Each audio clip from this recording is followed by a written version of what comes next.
Tarif perdagangan Indonesia dengan Amerika Serikat akhirnya ditetapkan. Pertemuan khusus Menteri Koordinator Bidang Perekonomian Erlangga Hartarto dengan Kantor Perwakilan Perdagangan Amerika Serikat atau USTR di sela-sela konferensi pertemuan tingkat Menteri OECD di Paris.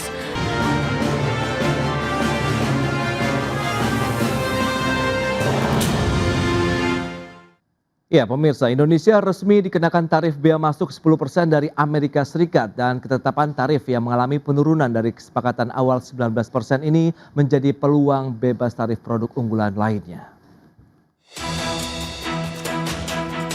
Tarif perdagangan Indonesia dengan Amerika Serikat akhirnya ditetapkan. Pertemuan khusus Menteri Koordinator Bidang Perekonomian Erlangga Hartarto dengan Kantor Perwakilan Perdagangan Amerika Serikat atau USTR di sela-sela konferensi pertemuan tingkat Menteri OECD di Paris menetapkan jika ekspor Indonesia ke Amerika Serikat dikenai tarif tambahan sebesar 10%, ditambah peluang pembebasan tarif untuk sejumlah produk unggulan nasional berpotensi menjadi pendorong pertumbuhan ekonomi Indonesia. Erlangga menjelaskan hasil kesepakatan perdagangan ini menurun dari tarif awal yang dikenakan sebesar 19% dan akan berlaku mulai 5 Juni hingga 24 Juni 2026. Selain itu, hal ini menunjukkan hubungan ekonomi antara Indonesia dan Amerika Serikat semakin menguat. Amerika Serikat juga memberikan pengakuan positif terhadap langkah Indonesia dalam memperkuat penegakan hukum ketenagakerjaan, khususnya terkait pencegahan kerja paksa atau forced labor. Bahkan, Kantor Perwakilan Dagang Amerika Serikat menilai Indonesia resmi masuk dalam kelompok 6 negara prioritas atau Good Group bersama Kanada, Ekuador, Uni Eropa, Meksiko, dan Pakistan, di mana kelompok ini memperoleh pertimbangan khusus dalam kebijakan perdagangan Amerika setelah dinilai menunjukkan komitmen nyata dalam menanggulangi praktik kerja paksa dan melarang impor produk yang terindikasi berasal dari praktik tersebut. Keputusan tersebut diklaim sebagai buah dari berbagai reformasi yang dilakukan pemerintah, termasuk penandatanganan perjanjian perdagangan timbal balik atau Agreement of Reciprocal Trade atau ART, serta penerbitan Peraturan Menteri Perdagangan Nomor 9 Tahun 2026 yang melarang impor produk hasil kerja paksa. Di sisi lain, USTR juga berencana mengabulkan 18 permohonan pengecualian tarif atau product exclusion yang diajukan Indonesia dalam kerangka investigasi pasal 301. Kebijakan ini diyakini akan memberikan dorongan signifikan bagi industri nasional melalui penurunan biaya ekspor dan peningkatan daya saing produk Indonesia di pasar Amerika Serikat. Dari Jakarta, IDEX Channel. Baik pemirsa, untuk membahas tema menarik kita kali ini, babak baru tarif impor produk Indonesia ke Amerika Serikat, sudah hadir bersama saya di studio IDX Channel, Ibu Santi Samdasani, Ketua Perdagangan Internasional Kamar Entrepreneur Indonesia atau KEIN. Langsung saja kita sapa ini. Halo, Bu Santi, apa kabar? Baik, Pak. Terima kasih sudah hadir di studio kami ya. Terima kasih. Dan sudah bergabung juga ini melalui line Zoom Bapak Handito Jono, Kepala Sekolah Ekspor Nasional. Langsung saja kita sapa. Halo, Pak Handito, apa kabar? Kabar baik Mas Pras, Mbak Santi. Kabar baik juga ya, terima kasih atas waktu yang disempatkan. Sebelum membahas lebih jauh ini kita ke Pak Handito terlebih dahulu nih Pak, terkait dengan tadi informasi yang sudah disampaikan, di mana ini menjadi babak baru untuk eksportasi Indonesia begitu ya ke Amerika Serikat. Dinamika yang terjadi dalam penerapan ini kan akhirnya mulai ada pemangkasan 32%, kemudian turun ke 19%, lalu dibatalkan oleh Mahkamah Agung hingga akhirnya saat ini berlakunya 10% meskipun sementara waktu. Nah, apa yang sebenarnya Anda melihat posisi ini benar-benar memberikan satu keuntungan tersendiri bagi Indonesia saat ini atau bagaimana Pak Handito? Iya, saya rasa ini memberi angin segar baru ya, bagus ya, karena di tengah situasi ketidakpastian ekonomi sekarang di dunia, menerpa Indonesia juga, kita perlu angin segar, dan ini angin segar bagus ya, angin segar bagus. Tadi ada gambar bagus tuh Pak Presiden Prabowo dengan Presiden Donald Trump ngasih jempol gitu, dua-duanya ngasih jempol. Saya sih melihat ini sebagai buah baik diplomasi yang dilakukan Indonesia khususnya yang dilakukan oleh Pak Prabowo yang kesana kemari menegosiasikan dan kemudian dilaksanakan dengan baik oleh Menko Perekonomian ya Pak Erlangga Hartarto beserta jajaran dari Menteri Perdagangan Pak Budi Santoso dan tim. Ini menurut saya ini sesuatu yang baik. Kita harus akui ini sebuah prestasi bagus dari tidak hanya lobbyis Indonesia tapi juga bagaimana kita mengelola geopolitik, dan ini harus kita syukuri di tengah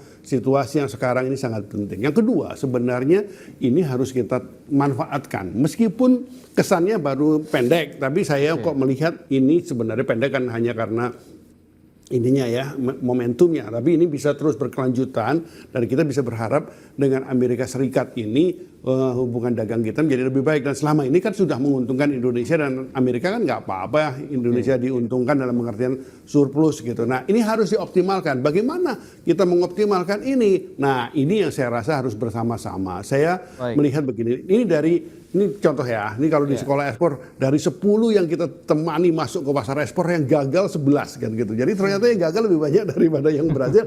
Kalau yang diajak adalah pelaku usaha kecil. Harus kita dorong terus, harus difasilitasi yang kecil ya gitu. Tetapi sebenarnya jujur aja Amerika Serikat itu kan jauh ya kan. Nah dan di sana perputarannya sebenarnya bisnisnya besar. Nah ini dibutuhkan pemain-pemain besar. Saya ingin mengajak kita, ayolah kita ini bersama-sama sebagai negara membangun kebersamaan, yang ekonomi kecil dibangun, yang besar juga dibangun. Dan Pak Presiden Prabowo kan selalu mengatakan kita ambil nilai-nilai positif dari neoliberalisme maupun sosialismenya untuk kepentingan Indonesia gitu. Karena artinya kita perlu dorong. Sekarang ini kan di tengah isu-isu DSI dan sebagainya ini kan banyak perusahaan besar yang agak lemes-lemes gitu ya. Nah kita harus bangkitkan kembali, termasuk kita bangun eksportir besar baru untuk memanfaatkan pasar Amerika Serikat yang terbuka bagus sekarang ini. Itu dia, menciptakan entrepreneur baru, kemudian eksportir baru di Indonesia. Nah, Kane sendiri melihat bagaimana? Ini dinamikanya cukup panjang ya, Bu Santi ya, kalau kita bicara mengenai tarif perdagangan internasional Indonesia dengan negeri Paman Sam. Kane sendiri melihat bagaimana saat ini? Gini, ini pertama saya lihat dari situasi Amerika dulu ya. Ini kan sangat temporary ya, paling 1 bulan. Baik. Kalau di Amerika sendiri ini ada suatu indikasi bahwa hukum mereka berjalan. Karena kan mereka juga ingin memperlihatkan bahwa sistem legal mereka, hukum mereka itu berjalan. Jadi ini quote unquote ada fresh air juga untuk kita bahwa finally ada yang bisa stand up on this one. Itu yang pertama. Ini sebuah pesan sangat penting untuk dunia. Karena kan selama ini kita melihat Trump mengambil tindakan-tindakan di mana orang nggak bisa berbuat apa-apa ya. Iya, betul. Itu poin nomor 1 ya. Itu yang sesuatu yang sangat positif. Poin nomor 2 di sini memang jangkanya pendek ya. Nah ini mungkin saya lihat ada hubungannya dengan midterm election atau apa. Kita nggak tahu politik mereka di sana. Namun menjawab pertanyaan Bapak tadi mengenai pengusaha Kane, ini kesempatan sangat sedikit. 1 bulan. Ada beberapa order yang sudah booking, yang mungkin tidak bisa direnegosiasi. Tergantung hubungan baik, tergantung hubungan baik eksportir dengan yang kliennya ya, kalau dia bisa. Tapi untuk window sependek ini, apakah kita bisa melakukan pullback stocking? Misalkan kita pesen sebanyak mungkin sekarang untuk memanfaatkan 10% ini. Jadi kalau yang biasanya kita ekspor cuman sekian, karena memang ini lagi murah, kita langsung 3 bulan, 4 bulan punya ekspor kita dorong ke sini, supaya masuk ke bisa mengambil benefit 10% ini.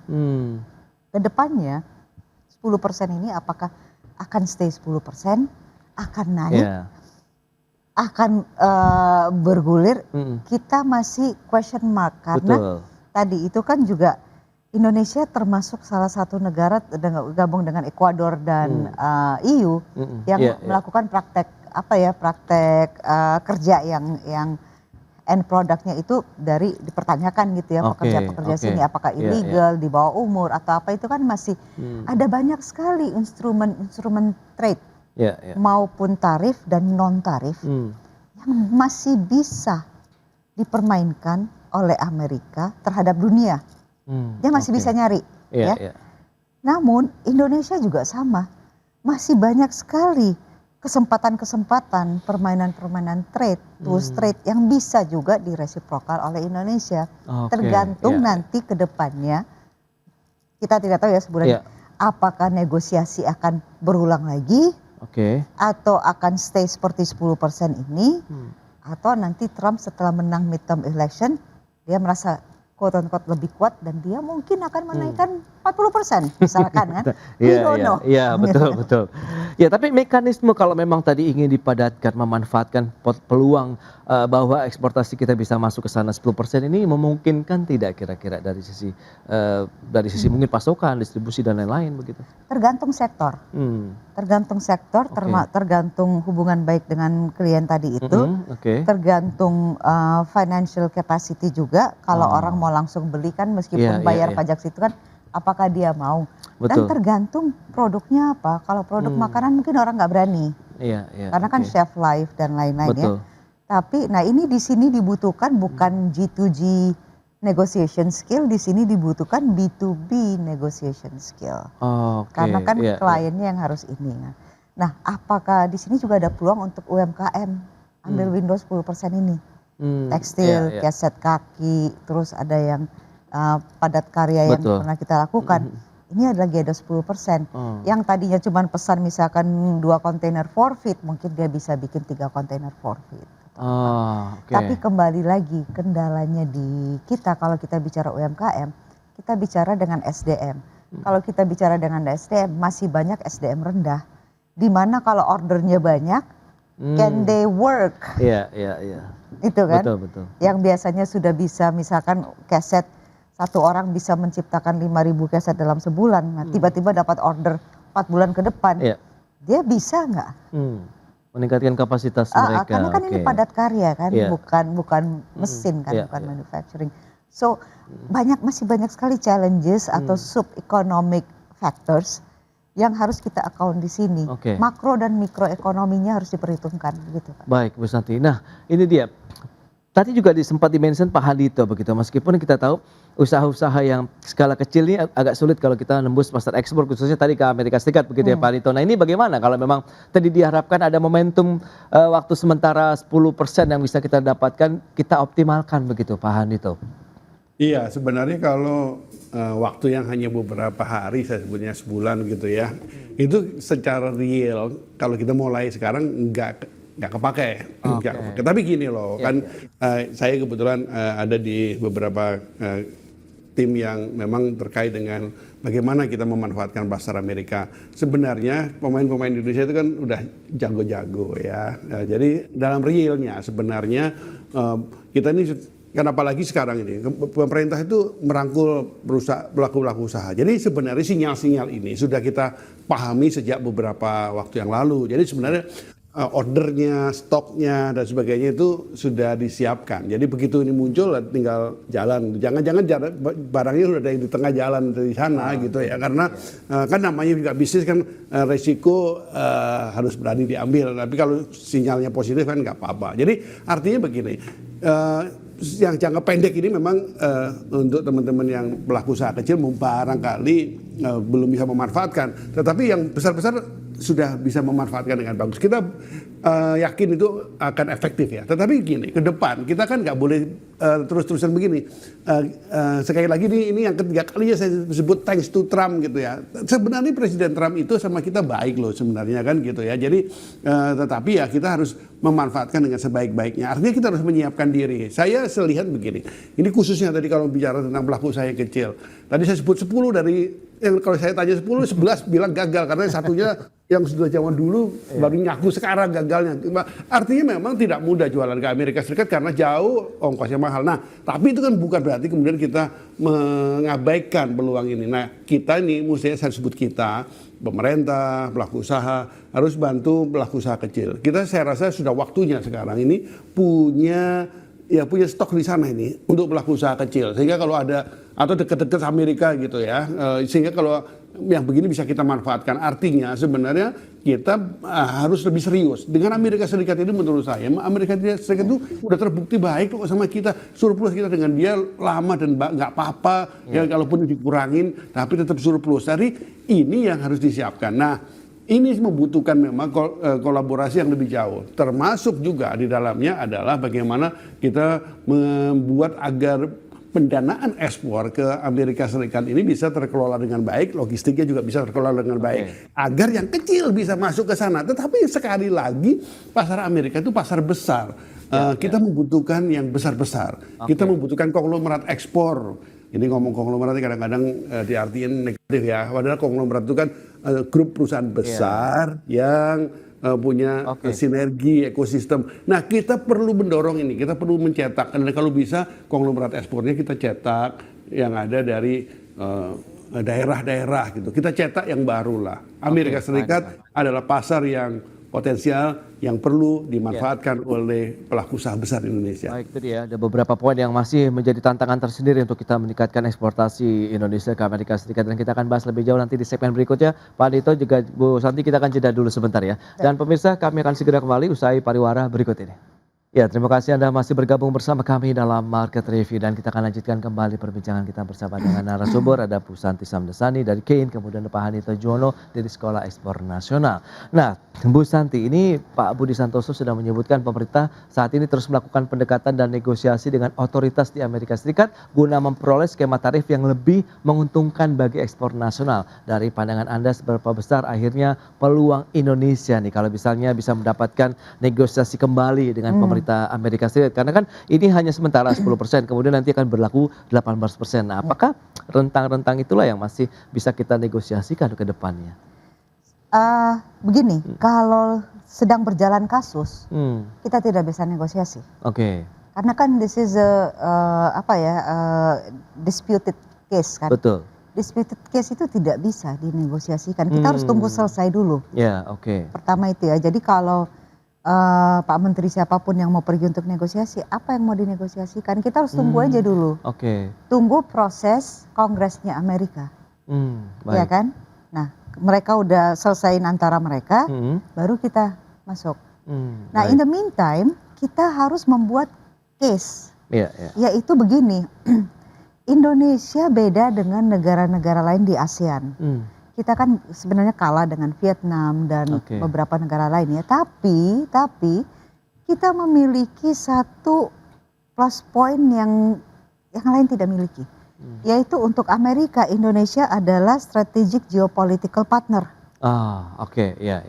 Itu yang kita harus mainkan pada saat negosiasi nanti. Jika dibutuhkan untuk negosiasi gitu kan. Yang kedua, Indonesia itu masih memiliki populasi juga yang sangat luas. Yang ketiga, kita punya resources, critical mineralsnya juga luar biasa gitu kan. Nah, jadi kita jangan hanya kalau negosiasi hanya quote unquote kita punya tarif barrier, non tarif barrier, kita punya industri. No, you cannot negotiate based on your industry karena industri kita sudah minus. Kapasitas SDM kita sekarang kalau saya dengar-dengar tergolong SDM rendah. You cannot, SDM Indonesia tidak bisa compete. Nah, saya ngomong yang mayoritas ya, tapi ada beberapa itu. Jadi kita mau negosiasi berdasarkan kita populasi yang besar, tapi untuk apa populasi besar kalau rendah kualitasnya, gitu kan? Orang mau buka pabrik, buruh-buruh pabrik nggak bisa kerja sebagus buruh-buruh pabrik di Vietnam misalkan. So what are you selling gitu kan? Nah ini yang kita harus lihat. Jangan melihat don't negotiate based on our industry. Cari our other strength. Misalkan geopolitik. Misalkan critical minerals itu. Misalkan kita punya proposition untuk menjadi extended bukan ally ya. Saya tidak mau bilang ally tapi extended hub untuk international trade. Gitu. Di kawasan sini gitu kan. Jadi ada banyak sekali idea-idea lain yang bisa dimasukin sebagai bahan pertimbangan jika nanti harus negosiasi ulang. Nah ini dia. Tantangan kalau kita bicara mengenai kita ingin melakukan negosiasi, Pak Hanito. Langkah apa yang mungkin perlu kita terapkan kalau memang tadi bagaimana concern dari Bu Santi adalah peningkatan kualitas SDM. Mungkin entrepreneur kita juga begitu di sana sehingga standarnya tidak hanya mungkin kita jago kandang saja tapi bisa go global begitu. Iya, sekarang ini kita bersyukur bahwa generasi muda kita ini sudah makin bagus ya. Ya ini sekolah ekspor aja sekarang ini pimpinannya sudah anak-anak muda gitu yang sudah bisa bergaul dengan baik di luar negeri, dan ini memberi kesempatan buat kita sebenarnya. Sebenarnya kalau kita lihat sekarang, kasih kepercayaan aja kepada generasi muda ya untuk maju lebih besar lagi. Apa yang dilakukan, saya menggarisbawahi apa yang dilakukan oleh Danantara yang kemudian sempat menyiapkan anak-anak muda, sempat dikumpulin di Hambalang. Saya tidak melihat prosesnya seperti apa, tapi yang pasti dia dari anak-anak muda diambil, kasih kesempatan, dan Pak Presiden Prabowo memberikan arahan. Saya ingin mengapresiasi sebenarnya bagaimana kita menghargai anak-anak muda itu. Saya rasa sekarang kita ini sudah punya stok talenta yang bagus, luar biasa. Kasih kesempatan. Bagaimana caranya? Bagaimana cara? Nah ini harus kita fungsikan anak-anak muda sekarang. Jadi saya rasa sudah tinggal dipoles sedikit saja.